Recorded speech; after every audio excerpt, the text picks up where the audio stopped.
बाबा जी और हुजूर जी की प्यारी साथ संगत जी को प्यार भरी राधा स्वामी जी, आप सभी संगत से विनती है कि आज की इस साखी को अंत तक जरूर सुनिए, क्योंकि ये सिर्फ एक इंसान की कहानी नहीं है, बल्कि उस आत्मा की कहानी है जो अपने जीवन के अंधेरे में भटकते भटकते आखिरकार उस दरवाजे तक पहुंच गई जहां से उसके जीवन की दिशा ही बदल गई।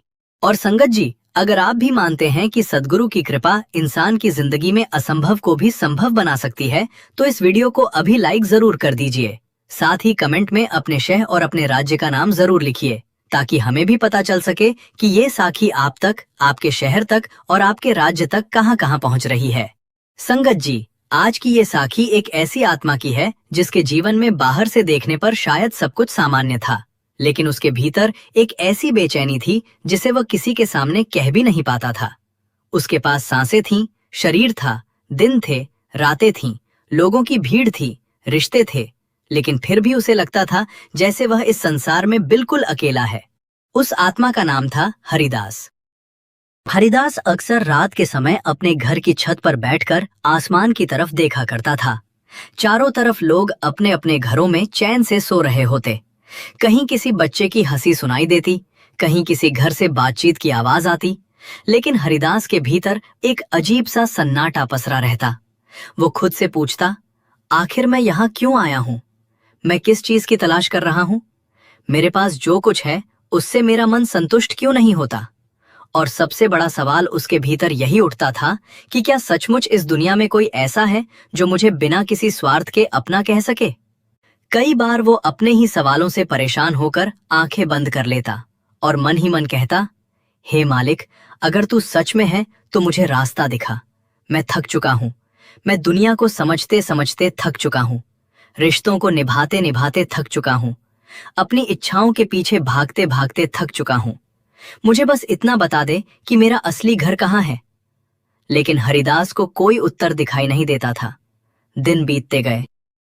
वो कभी मंदिर चला जाता, कभी किसी साधु के पास बैठता, कभी किसी धार्मिक पुस्तक को खोलकर घंटों पढ़ता, लेकिन उसके भीतर की बेचैनी कम नहीं होती थी। जितना वो बाहर उत्तर खोजता, उतने ही उसके सवाल बढ़ते जाते। एक दिन वो बहुत परेशान होकर गांव से दूर एक सुनसान रास्ते पर निकल गया। शाम का समय था। सूरज धीरे धीरे ढल रहा था। आसमान पर लालिमा फैल रही थी और रास्ते के दोनों तरफ खड़े पेड़ों की लंबी परछाइयां जमीन पर पड़ रही थीं। हरिदास धीरे धीरे चलता जा रहा था। उसके कदम थके हुए थे, लेकिन मन उससे भी ज्यादा थका हुआ था। वो सोच रहा था, शायद मेरी जिंदगी का यही मतलब है। शायद मैं हमेशा इसी तरह भटकता रहूंगा। शायद मेरे लिए कोई रास्ता बना ही नहीं।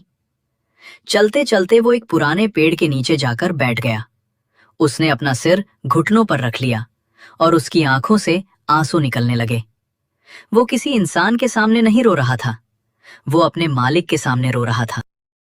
उसने दोनों हाथ जोड़कर कहा, मालिक, मुझे कुछ नहीं चाहिए। मुझे धन नहीं चाहिए, मान सम्मान नहीं चाहिए, दुनिया की कोई बड़ी चीज नहीं चाहिए। अगर तू मुझे कुछ देना ही चाहता है तो बस अपना रास्ता दिखा दे। मुझे ऐसा सहारा दे जिसे पकड़कर मैं इस जीवन की उलझनों से निकल सकूं। उस रात पहली बार उसके भीतर से कोई आवाज उठी। वो आवाज बाहर से नहीं आई थी। न कोई व्यक्ति वहां था, न कोई दूसरा इंसान, लेकिन उसके भीतर बहुत साफ शब्दों में एक एहसास पैदा हुआ, तू अकेला नहीं है। हरिदास ने अचानक सिर उठाया। उसने चारों तरफ देखा, वहां कोई नहीं था। फिर वही एहसास उसके भीतर आया, जिसे तू बाहर खोज रहा है उसे भीतर खोज। जिस दरवाजे पर तू दुनिया से उत्तर मांग रहा है, उस दरवाजे को अपने भीतर खोल। हरिदास की आंखों से आंसू और तेज बहने लगे। उसे समझ नहीं आया कि ये क्या था, लेकिन उस दिन के बाद उसके भीतर एक नई तलाश शुरू हो गई। अब वो पहले की तरह केवल बाहरी दुनिया में उत्तर नहीं ढूंढता था, वो अपने भीतर झांकने लगा। सुबह उठकर कुछ समय शांत बैठता, अपनी सांसों को महसूस करता, मन को रोकने की कोशिश करता, लेकिन मन कहाँ रुकने वाला था। कभी पुराने दिनों की यादें आती, कभी भविष्य की चिंता, कभी किसी व्यक्ति की बात, कभी किसी इच्छा का विचार। हरिदास परेशान हो जाता। वो सोचता, मैं अपने मन को आखिर कैसे संभालूं? एक दिन इसी बेचैनी में वो पास के एक सत्संग स्थल पर पहुंच गया। वहां बहुत साधारण सा वातावरण था, न कोई दिखावा, न कोई शोर। कुछ लोग शांत बैठे थे और एक वृद्ध संत प्रेम से उन्हें समझा रहे थे कि इंसान की असली यात्रा बाहर की नहीं, भीतर की यात्रा है। हरिदास पीछे बैठ गया। वो चुपचाप सुनता रहा। संत कह रहे थे, इंसान सारी जिंदगी दुनिया को जीतने की कोशिश करता है, लेकिन अपने मन को जीतना भूल जाता है। वो दूसरों से प्रेम मांगता है, लेकिन अपने भीतर के उस स्रोत को नहीं पहचानता जहां से सच्चा प्रेम निकलता है। वो सुख को वस्तुओं में ढूंढता है, जबकि शांति उसके भीतर ही छिपी होती है। हरिदास का दिल जैसे इन शब्दों से जुड़ता चला गया। सत्संग समाप्त होने के बाद भी वो वहीं बैठा रहा। उसे लग रहा था कि वर्षों से जिस सवाल का जवाब वो खोज रहा था, आज किसी ने पहली बार उसकी भाषा में उसे समझाया है। तभी उसकी नजर सामने बैठे एक साधारण से महापुरुष पर पड़ी। उनका चेहरा शांत था। आंखों में ऐसी करुणा थी कि हरिदास की नजर उनसे हट ही नहीं रही थी। वो धीरे धीरे उनके पास गया। कुछ कहने की कोशिश की, लेकिन आवाज गले में अटक गई। महापुरुष ने उसकी ओर देखा और बिना कुछ पूछे कहा, बहुत थक गए हो? बस इतना सुनना था कि हरिदास फूट फूट कर रो पड़ा। वो उनके चरणों में बैठ गया। उसने कहा, जी, मैं बहुत थक गया हूं। मुझे समझ नहीं आता कि मैं किस दिशा में जाऊं। मेरे पास सब कुछ होते हुए भी मुझे लगता है कि मेरे पास कुछ नहीं है। मैं लोगों के बीच रहता हूं, फिर भी अकेला हूं। मैं सुख खोजता हूं तो दुख सामने आ जाता है। मैं शांति चाहता हूं तो मन और ज्यादा भागने लगता है। महापुरुष कुछ क्षण उसे देखते रहे। फिर उन्होंने बड़े प्रेम से कहा, बेटा, तू जिस चीज को बाहर खोज रहा है वो तेरे भीतर ही है, लेकिन भीतर जाने का रास्ता मन नहीं बताएगा। मन तो तुझे हमेशा बाहर ही दौड़ाता रहेगा। हरिदास ने पूछा, फिर मैं भीतर कैसे जाऊं? उन्होंने कहा, नाम को पकड़। हरिदास ने पूछा, नाम? उन्होंने कहा, हाँ बेटा, सिमरन को अपने जीवन का सहारा बना। लेकिन सिमरन केवल कुछ मिनट बैठकर शब्द दोहराने का नाम नहीं है। सच्चा सिमरन तब शुरू होता है जब नाम धीरे धीरे तेरी सांसों का हिस्सा बन जाता है। हरिदास ध्यान से सुनता रहा। उन्होंने आगे कहा, जब तू उठे तो नाम याद हो, जब तू चले तो नाम याद हो, जब तू काम करे तो नाम याद हो, जब दुख आए तो नाम याद हो, जब सुख आए तो नाम याद हो, और जब मन तुझे 1000 दिशाओं में खींचे तब भी तू नाम को मत छोड़ना। हरिदास की आंखें भर आईं। उसने कहा, लेकिन मेरा मन बहुत चंचल है। मैं कुछ देर बैठता हूँ और मन कहीं और चला जाता है। महापुरुष मुस्कुराए और बोले, मन का काम ही भागना है, तू उसका भागना देखकर निराश मत होना। हर बार जब मन भटके उसे प्रेम से वापस नाम की ओर ले आ। आज वह 100 बार भागेगा तो 100 बार वापस ला। कल 99 बार भागेगा, फिर धीरे धीरे उसकी दौड़ कम होगी। हरिदास ने सिर झुका दिया। उस दिन उसने मन ही मन संकल्प लिया कि अब चाहे कुछ भी हो जाए वो सिमरन का रास्ता नहीं छोड़ेगा। वो अपने घर लौट आया। अगली सुबह सूरज निकलने से पहले वह उठ गया। उसने एक शांत स्थान पर बैठकर आंखें बंद की। पहले कुछ क्षण उसे लगा कि शायद आज उसका मन शांत रहेगा, लेकिन कुछ ही पल में विचारों की आंधी शुरू हो गई। कभी घर का विचार, कभी काम का विचार, कभी पुराने अपमान की याद, कभी भविष्य की चिंता, कभी अचानक कोई ऐसी बात याद आ जाती जिसका वर्षों से कोई संबंध नहीं था। हरिदास परेशान होकर आंखें खोल देता। फिर उसे महापुरुष की बात याद आती। हर बार मन भटके उसे वापस ले आना। वो फिर आंखें बंद करता, नाम से जुड़ने की कोशिश करता। मन फिर भागता, वो फिर लौटाता। ये सिलसिला कई दिनों तक चलता रहा। कभी उसे लगता कि कुछ भी नहीं हो रहा, कभी उसे लगता कि शायद वो ये साधना कर ही नहीं सकता। लेकिन उसके भीतर अब एक चीज बदल चुकी थी। पहले वो अपने दुख से भागता था, अब वो अपने दुख के भीतर बैठना सीख रहा था। पहले वो अपने मन से हार जाता था, अब वो हर हार के बाद फिर उठने लगा था। कई सप्ताह बीत गए। एक दिन रात को वो बहुत परेशान था। उसके जीवन में अचानक ऐसी कठिनाई आ गई थी जिसके कारण उसका मन फिर से टूटने लगा। उसे लगा कि शायद उसकी सारी साधना व्यर्थ है। उसने सोचा, अगर सचमुच मालिक मेरी सुनता है तो मेरे साथ ऐसा क्यों हो रहा है। उस रात वो देर तक सो नहीं पाया। आखिरकार वो उठकर उसी स्थान पर बैठ गया जहां रोज सिमरन करता था। आंखें बंद की, मन में केवल एक बात कही, मालिक, मुझे समझ नहीं आता कि तू क्या कर रहा है, लेकिन आज मैं तुझसे लड़ना नहीं चाहता। आज मैं अपनी चिंता भी तेरे चरणों में रखता हूँ। मेरी समझ छोटी है, तू जो कर रहा है शायद मैं उसे समझ नहीं सकता। बस मेरा हाथ मत छोड़ना। इतना कहते ही उसके भीतर एक अजीब सी शांति उतरने लगी। समस्या वही थी, पर समस्या को देखने वाला उसका मन बदलने लगा था। उसने महसूस किया कि जिस चीज को वो अपनी सबसे बड़ी मुसीबत समझ रहा था, शायद वही उसे भीतर से मजबूत करने आई है। उसकी आंखों से आंसू निकल आए। वो देर तक सिमरन करता रहा और पहली बार उसे लगा कि सिमरन केवल शब्द नहीं है। सिमरन एक सहारा है, एक ऐसा सहारा जो दिखाई नहीं देता लेकिन भीतर से संभाल लेता है। उस दिन के बाद हरिदास का जीवन धीरे धीरे बदलने लगा। अब वो हर घटना को पहले की तरह नहीं देखता था। किसी ने कुछ कह दिया तो तुरंत प्रतिक्रिया नहीं करता। किसी ने अपमान कर दिया तो कुछ देर रुककर नाम को याद करता। कोई परेशानी आई तो पहले घबराने के बजाय भीतर से कहता, मालिक, तू देख रहा है। उसके घर वालों ने भी महसूस किया कि हरिदास पहले जैसा नहीं रहा। जो आदमी छोटी सी बात पर परेशान हो जाता था, अब वही कठिन समय में शांत रहने लगा था। जो आदमी हर बात का जवाब देना जरूरी समझता था, अब कई बार चुप रह जाता। जो आदमी हमेशा दूसरों से शिकायत करता था, अब अपने भीतर झांकने लगा था। लेकिन उसकी यात्रा अभी पूरी नहीं हुई थी, क्योंकि सिमरन की राह पर सबसे बड़ी परीक्षा अभी उसके सामने आने वाली थी। एक दिन वो फिर उसी महापुरुष के पास पहुंचा। उसने चरणों में बैठकर कहा, मैंने आपकी बात मानकर सिमरन शुरू कर दिया है। मुझे थोड़ी शांति भी मिलने लगी है, लेकिन मेरे भीतर अभी भी एक सवाल है। महापुरुष ने पूछा, क्या सवाल है? हरिदास ने कहा, अगर सद्गुरु सबके भीतर हैं, अगर उनकी कृपा सब पर है, तो फिर कुछ लोगों को रास्ता इतनी जल्दी क्यों मिल जाता है और कुछ लोग वर्षों तक भटकते क्यों रहते हैं? मुझे भी डर लगता है कि कहीं मैं फिर से उसी अंधकार में ना चला जाऊं जहां से निकलने की कोशिश कर रहा हूं। महापुरुष ने उसकी ओर देखा और बहुत शांत स्वर में कहा, बेटा, जिस आत्मा के भीतर सच्ची प्यास जाग जाती है, उसके लिए रास्ता कभी बंद नहीं होता। देर हो सकती है, परीक्षा हो सकती है, मन बार बार भटक सकता है, लेकिन जिस दिल से सच्ची पुकार निकलती है, वो पुकार कभी व्यर्थ नहीं जाती। हरिदास ने पूछा, तो क्या मेरी पुकार भी सुनी जाएगी?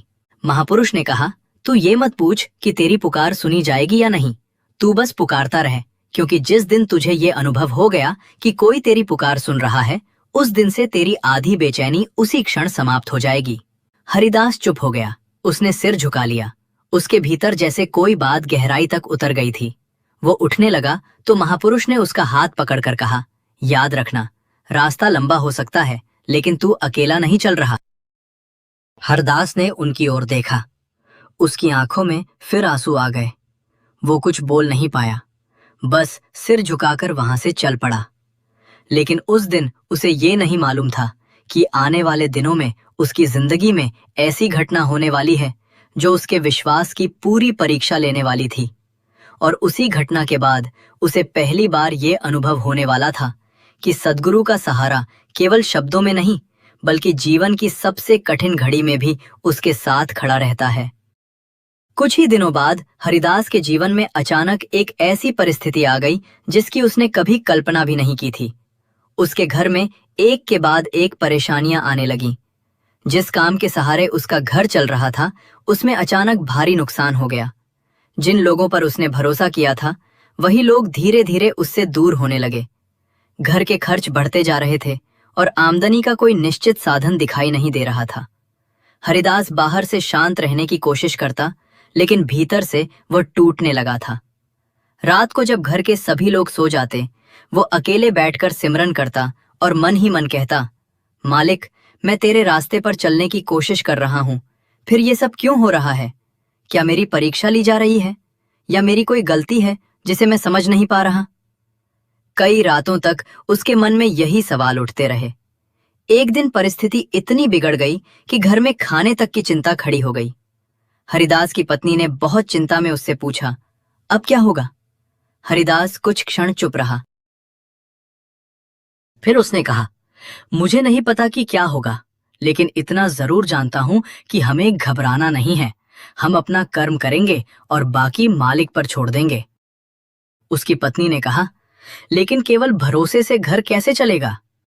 हरिदास के पास इस सवाल का कोई सांसारिक उत्तर नहीं था, लेकिन उसके भीतर से एक आवाज आई, तू अपना प्रयास कर, बाकी चिंता मत कर। अगली सुबह वह काम की तलाश में निकल पड़ा। पूरे दिन उसने कई जगह कोशिश की, कहीं से जवाब नहीं मिला। शाम तक उसके पैर थक चुके थे। वह एक पेड़ के नीचे बैठ गया और आंखें बंद करके सिमरन करने लगा। उसके मन में फिर वही पुरानी बेचैनी उठी। एक पल के लिए उसे लगा कि शायद वह फिर उसी अंधकार में जा रहा है, लेकिन तभी उसे महापुरुष की बात याद आई, जब मन भटके तो उसे प्रेम से वापस नाम की ओर ले आना। हरिदास ने गहरी सांस ली और सिमरन में मन लगाने लगा। कुछ देर बाद उसका मन थोड़ा शांत हुआ। उसी समय वहां से एक बुजुर्ग व्यक्ति गुजर रहे थे। उन्होंने हरिदास को देखा और कुछ क्षण उसके पास खड़े रहे। फिर बोले, बेटा, यहाँ अकेले क्यों बैठे हो? हरिदास ने अपनी परेशानी उन्हें बताई। बुजुर्ग ने ध्यान से उसकी बात सुनी और कहा, अगर काम चाहिए तो कल सुबह मेरे साथ चलना। हरिदास ने पूछा, कहाँ? बुजुर्ग मुस्कुराए और बोले, कल पता चल जाएगा। अगले दिन हरिदास समय से पहले वहां पहुंच गया। बुजुर्ग उसे शहर के एक छोटे से कार्यालय में लेकर गए। वहां उन्होंने किसी व्यक्ति से बात की और हरिदास के लिए काम की व्यवस्था हो गई। हरिदास को विश्वास ही नहीं हुआ। जिस काम की उसे कई दिनों से तलाश थी, वो अचानक उसके सामने था। उसने बुजुर्ग को धन्यवाद देना चाहा, लेकिन जब वो बाहर निकला तो वे वहां नहीं थे। हरिदास में आसपास बहुत खोजा। किसी ने बताया कि यहाँ कोई बुजुर्ग व्यक्ति आया ही नहीं था। हरिदास हैरान रह गया। उसके मन में तुरंत वही महापुरुष की छवि आई जिनके चरणों में वो बैठा करता था। उसकी आंखें भर आईं। उसने मन ही मन कहा, मालिक, क्या तूने ही मेरी मदद की? उस दिन पहली बार उसके विश्वास में एक ऐसी मजबूती आई जिसे कोई परिस्थिति आसानी से हिला नहीं सकती थी। वो घर लौटा तो उसकी पत्नी ने पूछा, काम मिल गया? हरिदास ने मुस्कुराकर कहा, हाँ। उसने पूरी घटना बताई। पत्नी भी कुछ देर चुप रही, फिर बोली, शायद सचमुच कोई शक्ति हमारे साथ है।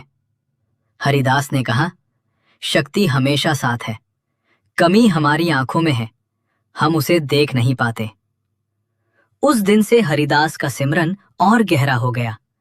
अब वो केवल सुख में नाम नहीं लेता था, दुख में भी नाम लेता, परेशानी में भी नाम लेता, काम करते हुए भी नाम को याद करता। धीरे धीरे उसके जीवन में स्थिरता आने लगी। लेकिन जैसे जैसे उसका विश्वास मजबूत हुआ, उसके भीतर एक और प्रश्न जन्म लेने लगा। वो सोचता था, क्या सद्गुरु की कृपा केवल मुश्किल समय में मदद करने के लिए है? क्या सिमरन केवल परेशानी दूर करने का साधन है, या इसके पीछे कोई बहुत बड़ा रहस्य है? एक दिन वो फिर उस महापुरुष के पास पहुंचा। चरणों में बैठकर उसने पूछा, मुझे लगता है कि मालिक ने मेरी मदद की, लेकिन मैं अब ये समझना चाहता हूं कि सिमरन का असली उद्देश्य क्या है। महापुरुष ने कहा, बेटा, अगर तू सिमरन को केवल अपनी समस्याएं दूर करने के लिए करेगा तो तू नाम की शक्ति को बहुत छोटा समझ रहा है। सिमरन समस्या से भागने का रास्ता नहीं है। सिमरन तो उस मनुष्य को बदलने का रास्ता है जो समस्या को देख रहा है। हरिदास ध्यान से सुनता रहा। उन्होंने कहा, संसार में दुख आएंगे, सुख भी आएंगे, सफलता आएगी तो असफलता भी आएगी, कोई अपना होगा तो कोई दूर भी जाएगा, शरीर है तो बीमारी भी आएगी, जीवन है तो मृत्यु भी आएगी। लेकिन जिस मन ने नाम का सहारा पकड़ लिया, वह इन सब के बीच रहते हुए भी भीतर से टूटता नहीं। हरिदास ने पूछा, लेकिन मन को इतना मजबूत कैसे बनाया जाए? महापुरुष बोले, अभ्यास से। जैसे कोई नदी धीरे धीरे अपना रास्ता बनाती है, वैसे ही सिमरन धीरे धीरे मन में अपना रास्ता बनाता है। आज तू कुछ मिनट बैठता है, कल थोड़ा और बैठेगा, फिर एक समय आएगा जब तुझे बैठकर सिमरन करने की कोशिश नहीं करनी पड़ेगी, नाम अपने आप याद आएगा। हरिदास ने कहा, क्या ऐसा सच में हो सकता है? महापुरुष मुस्कुराए और बोले, जब प्रेम सच्चा हो जाता है तो याद करने की जरूरत नहीं रहती, प्रिय की याद अपने आप आती है। ये बात हरिदास के दिल में उतर गई। उस दिन से उसने सिमरन को केवल एक नियम की तरह नहीं, बल्कि प्रेम की तरह अपनाना शुरू कर दिया।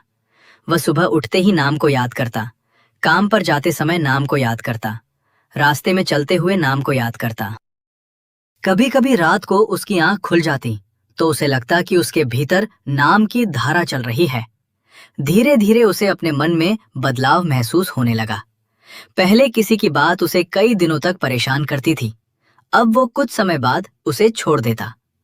पहले भविष्य की चिंता उसे सोने नहीं देती थी, अब वो कहता, जो होगा देखा जाएगा। पहले उसे हर चीज अपने नियंत्रण में चाहिए थी, अब उसे समझ आने लगा कि इंसान केवल प्रयास कर सकता है, परिणाम उसके हाथ में नहीं। एक दिन सत्संग के बाद हरिदास ने महापुरुष से कहा, अब मुझे कुछ कुछ समझ आने लगा है। महापुरुष ने पूछा, क्या समझ आया? हरिदास बोला, पहले मैं मालिक से कहता था कि मेरी समस्याएं दूर कर दे, अब लगता है कि मुझे मालिक से ये मांगना चाहिए कि मुझे समस्याओं के बीच भी स्थिर रहने की शक्ति दे। महापुरुष के चेहरे पर मुस्कान आ गई। उन्होंने कहा, अब तू समझने लगा है। संगत जी, यही वो मोड़ था जहां हरिदास की भक्ति केवल मांगने से आगे बढ़कर समर्पण की ओर जाने लगी थी। अब वो हर घटना में तुरंत शिकायत नहीं करता था। वो पहले रुकता, सिमरन करता, फिर सोचता कि इस परिस्थिति से उसे क्या सीख मिल रही है। लेकिन जीवन अभी उसे और गहराई तक ले जाने वाला था। कुछ महीनों बाद उसके घर में एक बहुत बड़ी परेशानी आ गई। उसका सबसे करीबी व्यक्ति अचानक गंभीर रूप से बीमार पड़ गया। घर का वातावरण बदल गया, डॉक्टरों के चक्कर लगने लगे, दवाइयां शुरू हुईं। हरिदास दिन रात चिंता में रहने लगा। इस बार उसकी परीक्षा पहले से कहीं बड़ी थी। वो अस्पताल के बाहर बैठकर लगातार सिमरन करता। कभी उसकी आंखों से आंसू बहते, कभी वो हाथ जोड़कर कहता, मालिक, मुझे नहीं पता तेरी इच्छा क्या है, लेकिन मुझे इतना विश्वास है कि तू जो करेगा उसमें कोई ना कोई रहस्य जरूर होगा। कई दिन बीत गए, स्थिति में कोई खास सुधार नहीं हुआ। हरिदास के मन में फिर सवाल उठने लगे, क्या मेरी प्रार्थना नहीं सुनी जा रही? क्या मेरा सिमरन कम है? क्या मेरी भक्ति में कमी है? एक रात वो अस्पताल के बाहर अकेला बैठा था। उसने आंखें बंद की। बहुत देर तक कुछ नहीं हुआ। फिर उसे ऐसा महसूस हुआ जैसे कोई उसके पास आकर बैठ गया हो। उसने आंखें खोली, वो वही महापुरुष थे। हरिदास उन्हें देखकर हैरान रह गया। उसने कहा, आप यहां? महापुरुष ने शांत स्वर में कहा, जहां मनुष्य की उम्मीद खत्म होने लगती है, वहां विश्वास की शुरुआत होती है। हरिदास रो पड़ा। उसने कहा, मैं बहुत डर गया हूं। उन्होंने कहा, डर मत। लेकिन हरिदास ने कहा, अगर सब कुछ मेरे हाथ में नहीं है तो मैं क्या करूं? महापुरुष बोले, यही तो सीखना है। तूने अब तक सिमरन को ये समझकर किया कि उससे परिस्थितियां तेरे अनुसार बदल जाएंगी। अब सिमरन इसीलिए कर कि परिस्थिति चाहे जैसी हो, तू भीतर से मालिक से जुड़ा रहे। हरिदास चुप हो गया। महापुरुष ने कहा, बेटा, सद्गुरु से प्रेम का अर्थ ये नहीं कि संसार में कभी दुख नहीं आएगा। इसका अर्थ ये है कि दुख आए तो भी आत्मा अकेली नहीं रहती। हरिदास के आंसू बहते रहे। उसने पूछा, लेकिन अगर मेरी इच्छा के अनुसार कुछ नहीं हुआ तो?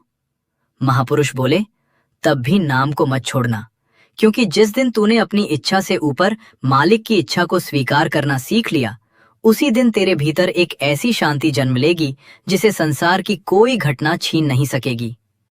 इतना कहकर महापुरुष कुछ देर शांत बैठे रहे। हरिदास भी उनके पास बैठा रहा। कुछ समय बाद उसने महसूस किया कि उसके भीतर का डर कम हो रहा है। समस्या अभी भी सामने थी, लेकिन अब वो समस्या के सामने अकेला नहीं था। उसने फिर आंखें बंद की और सिमरन शुरू कर दिया। रात धीरे धीरे बीतती गई। सुबह डॉक्टर बाहर आए। उन्होंने कहा कि स्थिति पहले से बेहतर है। हरिदास ने आंखें बंद कर ली।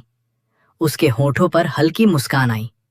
उसने मन ही मन कहा, मालिक, अब मुझे समझ आ रहा है कि तेरी कृपा केवल परिणाम में नहीं, उस शक्ति में भी है जो तू संकट के समय भीतर देता है। उस दिन से हरिदास का विश्वास और गहरा हो गया।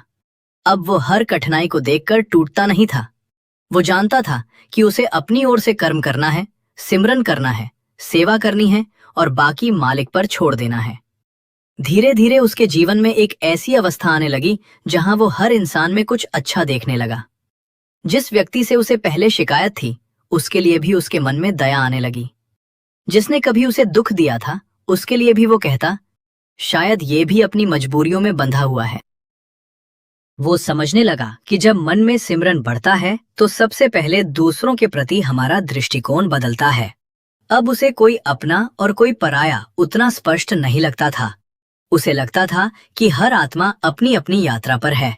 कोई आगे है, कोई पीछे, कोई जाग रहा है, कोई अभी सोया हुआ है, लेकिन सबके भीतर वही मालिक है। एक दिन उसने महापुरुष से कहा, मुझे अब ऐसा लगता है कि मैं पहले लोगों को उनके व्यवहार से देखता था, अब उनके भीतर की पीड़ा दिखाई देने लगी है। महापुरुष बोले, यही प्रेम है। जब तू अपने भीतर की पीड़ा को समझ लेता है, तब दूसरों की पीड़ा भी समझ आने लगती है। हरिदास ने पूछा, क्या यही सद्गुरु की कृपा है?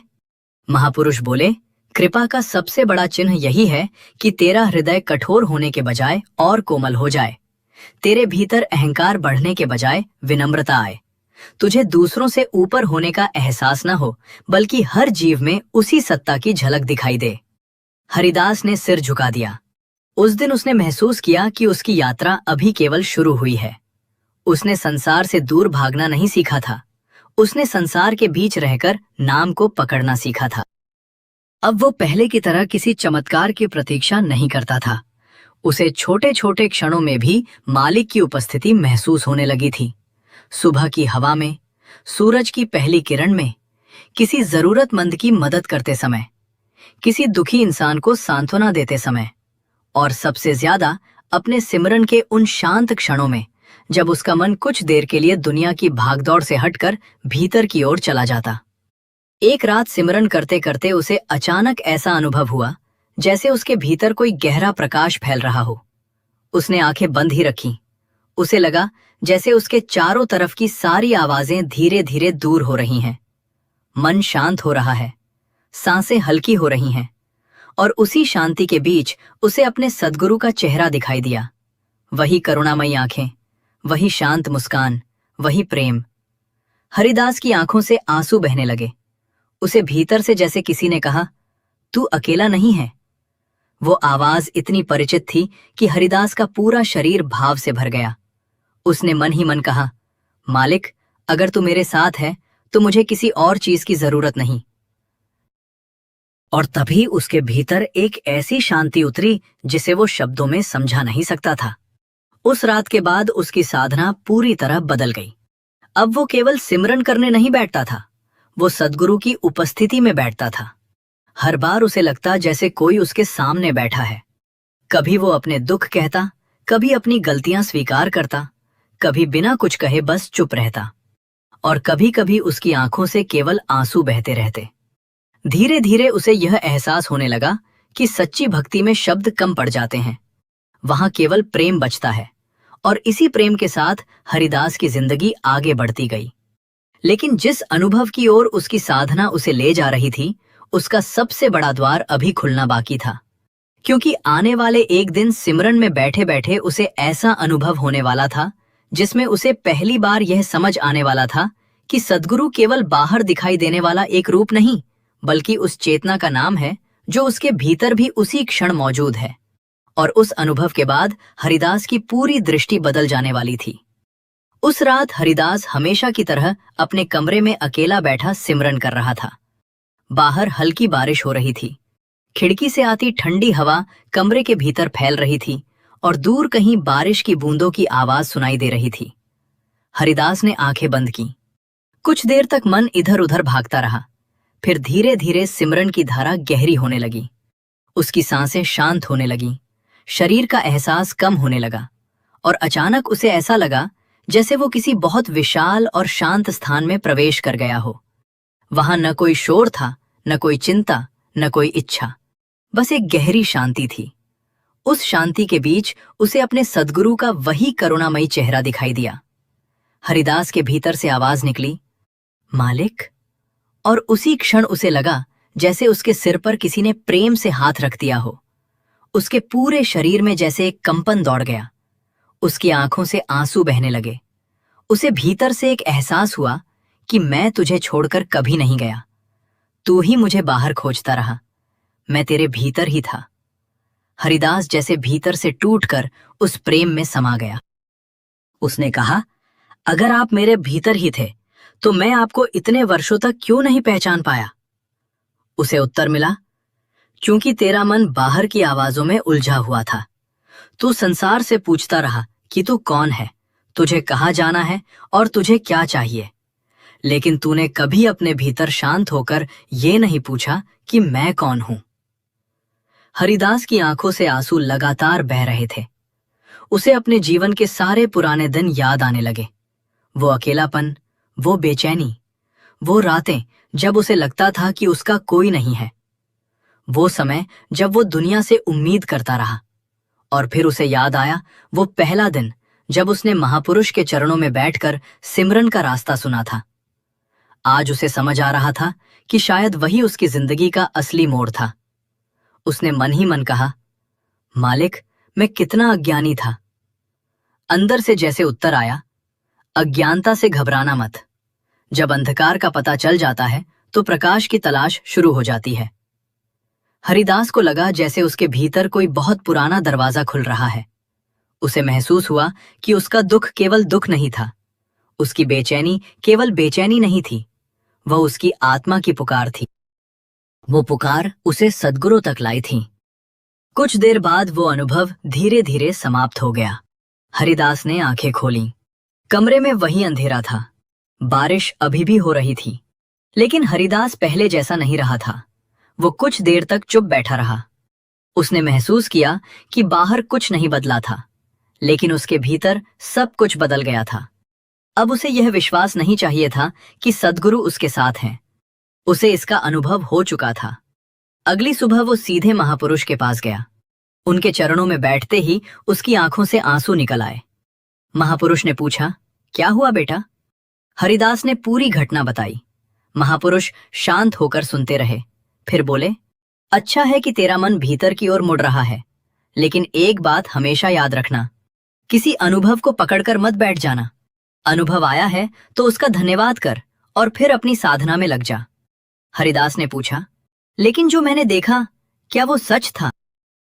महापुरुष ने कहा, बेटा, अनुभवों के पीछे मत भाग। अनुभव आए या ना आए, सिमरन मत छोड़। असली प्रगति ये नहीं कि तुझे भीतर क्या दिखाई दिया, असली प्रगति ये है कि तेरे व्यवहार में कितना प्रेम आया, तेरे भीतर कितना अहंकार कम हुआ और तू कठिन समय में कितना स्थिर रहा। हरिदास ने सिर झुका दिया। उसे समझ आ गया कि आध्यात्मिक राह पर भी मन नए नए आकर्षण पैदा कर सकता है, कभी सुख के रूप में, कभी किसी अनुभव के रूप में, कभी किसी विशेष शक्ति के रूप में। लेकिन सद्गुरु की राह तो उससे भी आगे ले जाने वाली थी। महापुरुष ने कहा, बेटा, नाम को पकड़कर चल। तुझे जो मिलना है समय आने पर मिलेगा। तू अपनी तरफ से केवल सच्चाई, सेवा, सिमरन और विनम्रता को पकड़ कर रख। उस दिन से हरिदास ने एक और बात अपने जीवन में जोड़ ली। वो दूसरों की सेवा करने लगा। किसी को भोजन की जरूरत होती तो मदद करता, किसी बुजुर्ग को सहारे की जरूरत होती तो उनके पास बैठता, किसी दुखी व्यक्ति की बात सुनता। लेकिन वो कभी ये नहीं सोचता था कि वो किसी पर उपकार कर रहा है। वो कहता, अगर मेरे हाथ से किसी की मदद हो रही है तो ये भी उसी की कृपा है। धीरे धीरे लोगों को उसके भीतर आया बदलाव दिखाई देने लगा। कई लोग उससे अपनी परेशानियां साझा करने लगे। किसी का घर टूटने की कगार पर था, किसी के पास काम नहीं था, किसी के मन में चिंता थी। हरिदास उन्हें कोई बड़ा ज्ञान देने की कोशिश नहीं करता, बस इतना कहता, जो करना है पूरी ईमानदारी से करो और साथ में नाम को मत छोड़ो। कई बार लोग उससे पूछते, क्या सच में सिमरन से जिंदगी बदल जाती है? हरिदास मुस्कुराकर कहता, सिमरन जिंदगी की हर परिस्थिति बदल देगा, ये मैं नहीं कह सकता, लेकिन इतना जरूर कह सकता हूं कि सिमरन इंसान को इतना बदल सकता है कि वही परिस्थिति उसे पहले की तरह तोड़ नहीं पाती। उसकी ये बात लोगों के दिल को छूने लगी। धीरे धीरे उसके पास आने वालों की संख्या बढ़ने लगी। लेकिन हरिदास हमेशा सावधान रहता। वो कहता, मुझे गुरु मत समझना, मैं भी तुम्हारी तरह एक साधारण इंसान हूं। जिसने मुझे रास्ता दिखाया है उसी के नाम को पकड़ो। समय बीतता गया। अब हरिदास की उम्र भी बढ़ रही थी, लेकिन उसका सिमरन और गहरा होता जा रहा था। उसके जीवन में कई उतार चढ़ाव आए। कभी आर्थिक कठिनाई, कभी बीमारी, कभी अपनों से दूरी, कभी लोगों की आलोचना। लेकिन अब हर परिस्थिति में उसका पहला सहारा नाम था। एक बार किसी व्यक्ति ने उसे बहुत अपमानित किया। पहले का हरिदास होता तो शायद कई दिनों तक दुखी रहता, लेकिन इस बार वो चुप रहा। घर आकर उसने सिमरन किया। उसकी पत्नी ने पूछा, आपने उसे जवाब क्यों नहीं दिया? हरिदास ने कहा, अगर मैं भी उसी तरह जवाब दूंगा तो उसके क्रोध और अपने क्रोध में अंतर क्या रहेगा? उसने अपने कर्म के अनुसार कहा, मुझे अपने कर्म के अनुसार प्रतिक्रिया देनी है। उसकी पत्नी ने कहा, लेकिन आपको बुरा तो लगा होगा। हरिदास ने मुस्कुराकर कहा, लगा था, लेकिन मैंने उस दुख को भी मालिक के चरणों में रख दिया। यही हरिदास की सबसे बड़ी उपलब्धि थी। अब वो दुख को दबाता नहीं था, वो उसे समर्पित करना सीख गया था। एक दिन वो महापुरुष के पास बैठा था। उसने कहा, अब मुझे लगता है कि मैं पहले जीवन से कुछ मांगता था। अब मुझे केवल इतना चाहिए कि मेरा मन नाम से कभी दूर ना हो। महापुरुष ने कहा, यही सबसे बड़ी मांग है। हरिदास ने पूछा, क्या कभी ऐसी अवस्था आएगी जब मन पूरी तरह शांत हो जाएगा? महापुरुष ने कहा, जब तू मन को शांत करने की कोशिश छोड़कर नाम में प्रेम करना शुरू कर देगा, तब मन अपने आप शांत होने लगेगा। हरिदास ने पूछा, और तब क्या होगा? महापुरुष बोले, तब तू समझेगा कि शांति बाहर से नहीं आती। शांति तो पहले से तेरे भीतर थी, बस मन की परतें उसके ऊपर जमा थीं। हरिदास लंबे समय तक चुप बैठा रहा। उसने सोचा, इंसान भी कितना अजीब है। जिस चीज को वह पूरी जिंदगी बाहर खोजता है, वो उसके भीतर ही बैठी रहती है। वह धन में सुख खोजता है, रिश्तों में सुरक्षा खोजता है, दुनिया की प्रशंसा में अपना मूल्य खोजता है। लेकिन जब ये सब चीजें बदल जाती हैं, तो उसका मन भी बदल जाता है। सच्चा सहारा वह है जो परिस्थिति बदलने पर भी नहीं बदलता, और हरिदास को वह सहारा मिल चुका था। अब वह अपने जीवन के अंतिम वर्षों की ओर बढ़ रहा था। उसका शरीर पहले जैसा मजबूत नहीं रहा था। चलने में परेशानी होती, कभी कभी बीमारी घेर लेती, लेकिन सिमरन की लगन कम नहीं हुई। एक दिन वह बहुत कमजोर महसूस कर रहा था। उसने महापुरुष को याद किया, आंखें बंद की और मन ही मन कहा, मालिक, मेरा शरीर अब साथ नहीं दे रहा, लेकिन मेरी इच्छा अभी भी वही है, आखिरी सांस तक नाम मेरे साथ रहे। उस रात उसे नींद नहीं आई। वो पूरी रात सिमरन करता रहा। सुबह उसकी पत्नी ने देखा कि उसके चेहरे पर एक अलग ही शांति है। उसने पूछा, आज आप बहुत शांत लग रहे हैं। हरिदास ने कहा, मुझे लगता है कि अब मुझे डर नहीं लगता। पत्नी ने पूछा, किस बात का डर? हरिदास बोला, पहले मुझे मृत्यु से डर लगता था, अब लगता है कि मृत्यु भी तो एक दरवाजा है, जिस पार जाना है वहां भी वही मालिक है। उसकी पत्नी की आंखों में आंसू आ गए। उसने कहा, ऐसी बातें मत कीजिए। हरिदास मुस्कुराया। उसने कहा, डरने की बात नहीं है, शरीर आएगा और जाएगा, लेकिन जिस नाम को हमने पकड़ लिया है वो कहाँ जाएगा। कुछ दिन बाद उसकी तबीयत और कमजोर हो गई। अब वो ज्यादा समय बिस्तर पर ही रहता, लेकिन जब भी आंखें खुलती उसके होठों पर नाम होता। लोग उससे मिलने आते, वो सबको एक ही बात कहता, किसी से बैर मत रखना, जिसने दुख दिया उसे भी माफ कर देना, किसी की मजबूरी का मजाक मत बनाना, अपने कर्म ईमानदारी से करना, और सबसे जरूरी, नाम को मत छोड़ना। एक दिन उसने अपने पास बैठे एक युवक से कहा, बेटा, दुनिया में चाहे कितनी भी दौलत मिल जाए, अगर मन शांत नहीं है तो सब अधूरा है, और अगर मन में नाम की शांति आ जाए तो कम साधनों में भी इंसान बहुत बड़ा धनवान बन जाता है। युवक ने पूछा, क्या आपको अपनी जिंदगी में कोई पछतावा है?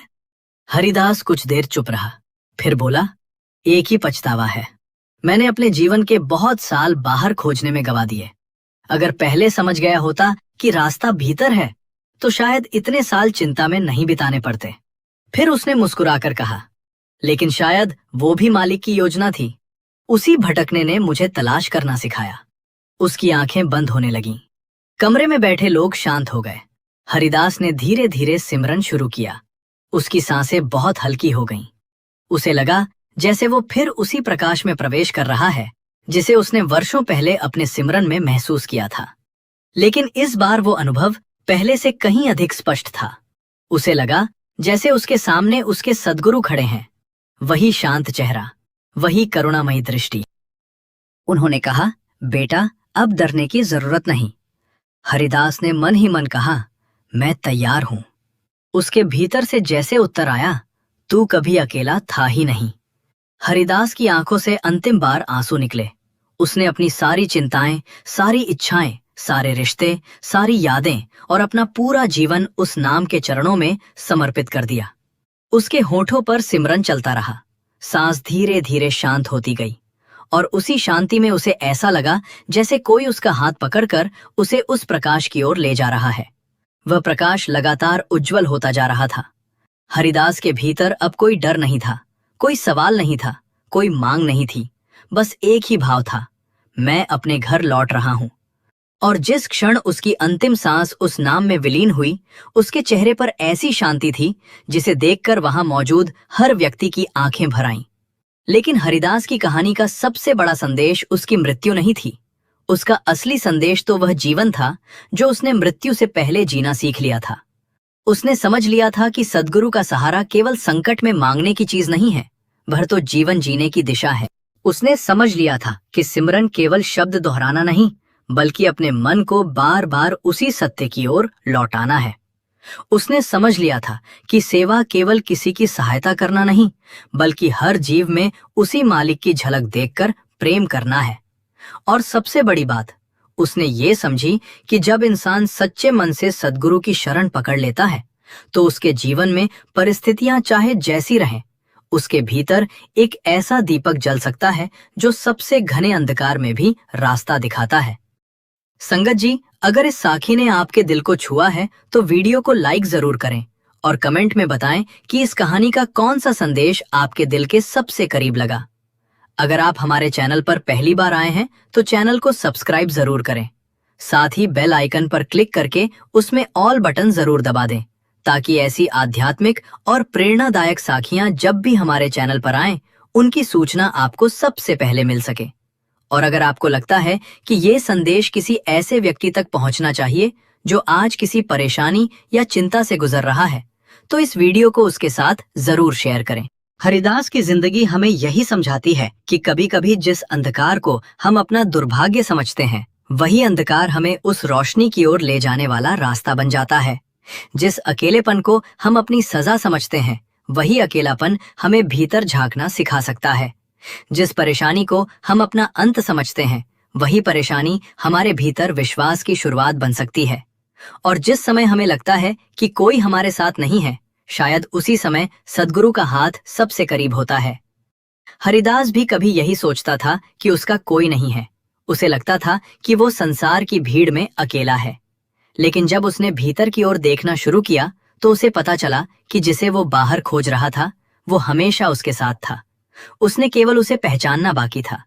इसलिए संगत जी, जीवन में चाहे कितनी भी कठिन परिस्थिति क्यों ना आए, अपने कर्म को मत छोड़िए, अपनी जिम्मेदारियों से मत भागिए, लेकिन अपने भीतर के उस सहारे को भी मत भूलिए जो आपको हर परिस्थिति में संभाल सकता है। मन परेशान हो तो सिमरन कीजिए, डर लगे तो सिमरन कीजिए, सुख मिले तो भी सिमरन कीजिए, किसी ने दुख दिया हो तो भी सिमरन कीजिए। और जब जीवन में सब कुछ अच्छा चल रहा हो, तब भी उस मालिक को मत भूलिए, क्योंकि असली भक्ति वही है जिसमें इंसान केवल जरूरत के समय नहीं, बल्कि हर सांस में अपने मालिक को याद करना सीख जाए।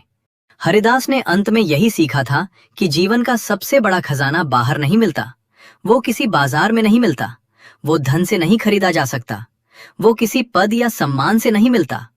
वो तब मिलता है जब आत्मा सच्चे मन से अपने स्रोत की ओर मुड़ती है और नाम को अपना सहारा बना लेती है। और जब ये सहारा भीतर मजबूत हो जाता है, तो इंसान संसार में रहते हुए भी संसार की हर आंधी से बचने की ताकत पा सकता है। हरिदास चला गया, लेकिन उसकी यात्रा एक संदेश छोड़ गई। जो आत्मा सच्ची तड़प से पुकारती है, उसकी पुकार व्यर्थ नहीं जाती। जो मन बार बार भटकर भी नाम की ओर लौटता है, वो एक दिन स्थिर होना सीख जाता है। जो इंसान अपने दुख को भी मालिक के चरणों में रख देता है, उसके भीतर दुख से ऊपर उठने की शक्ति पैदा होती है।